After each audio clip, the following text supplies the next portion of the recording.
Mes amis, le 24 mars dernier, nous vous annoncions que nous vivions un moment historique parce que le mariage homosexuel n'était que le point d'entrée de l'idéologie du genre qui se sert de cette réforme pour faire avancer la destruction même du mariage, de la famille et de la protection des enfants. C'est la vérité, Jus et Jean. Le 14 avril dernier, dans le Huffington Post, Madame Mécari, l'un des chefs de file de cette idéologie en France, a demandé qu'on mette à profit cette réforme du mariage homosexuel pour que soit supprimée dans le mariage l'obligation de fidélité et la présomption de paternité. Le jour du vote de la loi, à l'Assemblée nationale, une association de lesbiennes a scandé « À nous le mariage, à nous l'adultère ». Madame Keenan, aux États-Unis, le 15 avril, a publié sur Slate.com un long article pour dire que la prochaine étape, après le mariage homosexuel, c'était la polygamie, sans exclure qu'elle puisse concerner en même temps plusieurs hommes et plusieurs femmes. Et on reparle en France désormais d'abaisser la majorité sexuelle des enfants à 13 ans. Alors comment ne pas penser à cette pétition parue dans Le Monde, déjà en 1977, signée par des personnalités de premier plan qui prenaient la défense de deux prévenus poursuivis pour pédophilie, au motif qu'il ne s'agissait après tout, entendez bien, que de caresses et de baisers. Notre avertissement que nous vivions un moment historique était donc fondé. C'est donc un basculement de civilisation qui est programmé. Et il serait certainement mis en œuvre si nous n'étions pas là, si vous n'étiez pas là pour dire non. Le 17 mai 2013, le Conseil constitutionnel a validé quasiment sans réserve la loi Taubira. Juridiquement et philosophiquement parlant, n'ayons pas peur des mots. Il s'agit d'un changement de constitution.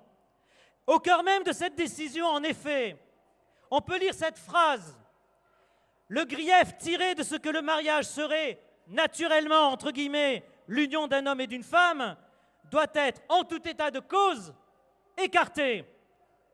En tout état de cause, vous avez entendu, ça signifie quoi? Que désormais l'invocation d'un lien entre le droit et la nature humaine est rompue. Et que ceux qui disent que ce lien est fondamental, ceux qui savent que ce lien est fondamental, sont rejetés dans l'inopérance et l'inexistence.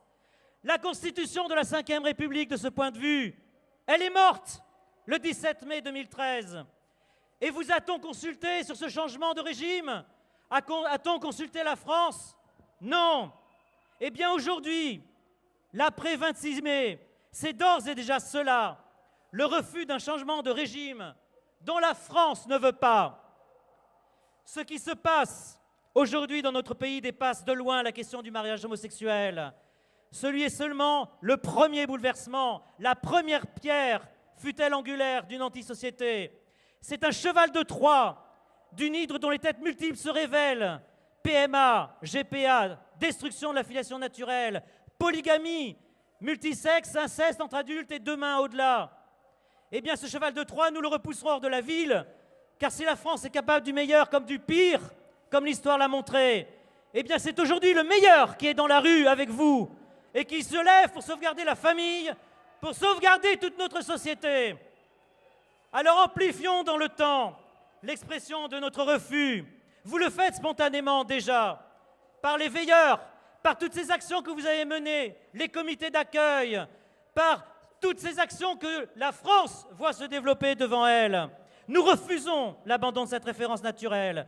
Et nous devons mener désormais, dans toutes les écoles et dans toutes les communes, des conférences sur le genre, pour que tous sachent enfin de quoi il s'agit. Et nous devons dénoncer sur le plan juridique les traités internationaux, et au premier plan le traité de Lisbonne, qui met en place d'ores et déjà le mariage homosexuel. Alors aujourd'hui, nous disons non, et je pense à cette phrase célèbre qui a été prononcée il y a bien longtemps déjà, mais qui est actuelle. Si eux se taisent, les pierres crieront. Eh bien non, nous ne laisserons pas les pierres crier.